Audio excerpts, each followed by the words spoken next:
Hey everyone, welcome to today's video where we visit La Salette National Shrine in Attleboro, Massachusetts for the celebration of lights. Now, as you headed in here, you got two different ways you can approach coming up Route 118. Now, if you're coming in from the top here by the green arrow, if you're coming in that way, there's a parking lot right by the green arrow. And if you're coming in from the south, you have some parking lots by the blue arrow. So what you're going to see here is where we parked over by those blue arrows. Tons of parking, but I will tell you, if you're going to make the mistake and come here on a Friday or Saturday night when the temperature is pretty mild, if you luck out with one of those 45 degree nights, expect traffic, expect it not to be this easy to get in.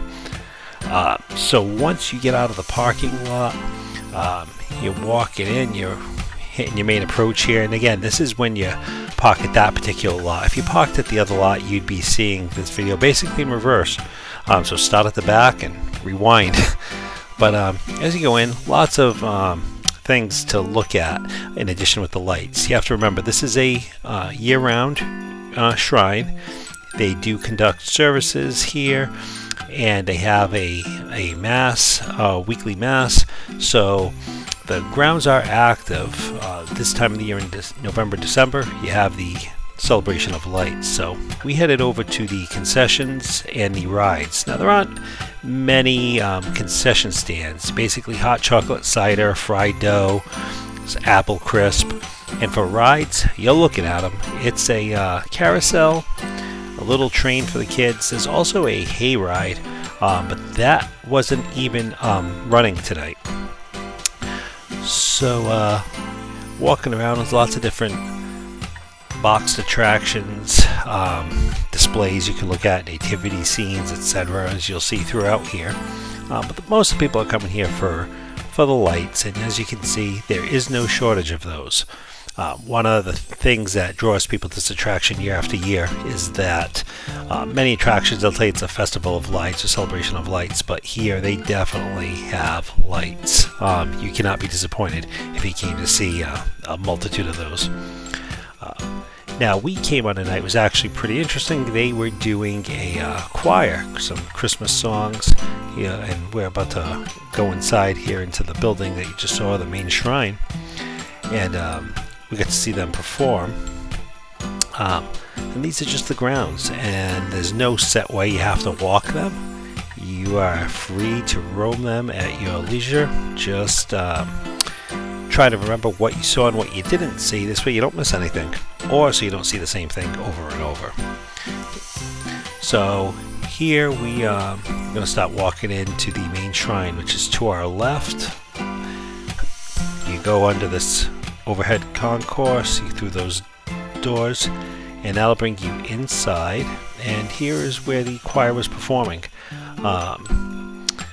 which was a first for me. I've been coming here every year for a very long time. It's the first time I've actually been able to see any type of entertainment going on.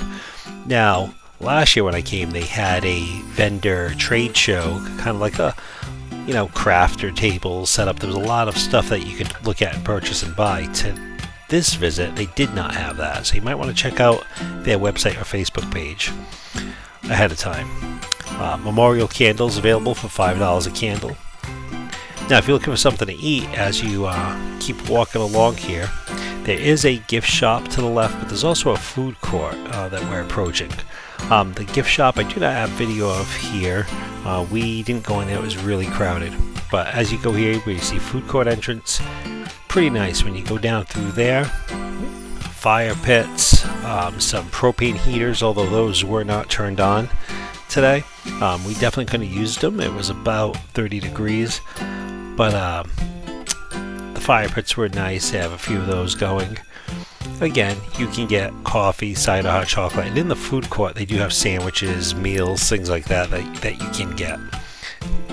Now, this is on the back part of the grounds where we have the resurrection tomb as well as the nativity scene.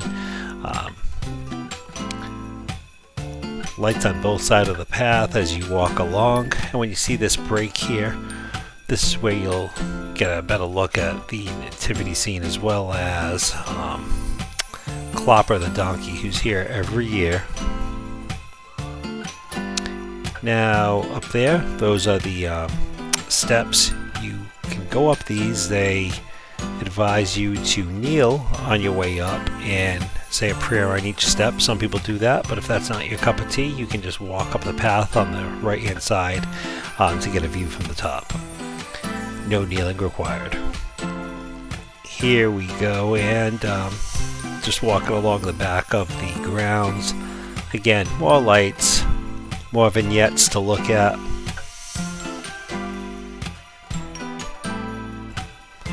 This is the part here where if you had parked in that other parking lot that I was showing you there on the top of the map earlier, you'd be entering from right about here. So you can see the difference. So I've always just been partial to parking down on that southern lot. It's pretty easy to get out of there for the direction I have to leave in, and tons of parking. So anyway, these are just some more of the vignettes that they have on the side here, and what they start doing is associating the first letter of each letter in the alphabet. A is for angels, C is for Christ, and as you go along, and you can read each one as you go, and they wrap around the pond here, where the fountain is. They line the walkway going around that, so it takes you about halfway, maybe a third of the way around that pond. Anyway, that's about all we have. Hope you enjoyed the quick recap, and leave some comments below. Love to hear what you think. Thanks.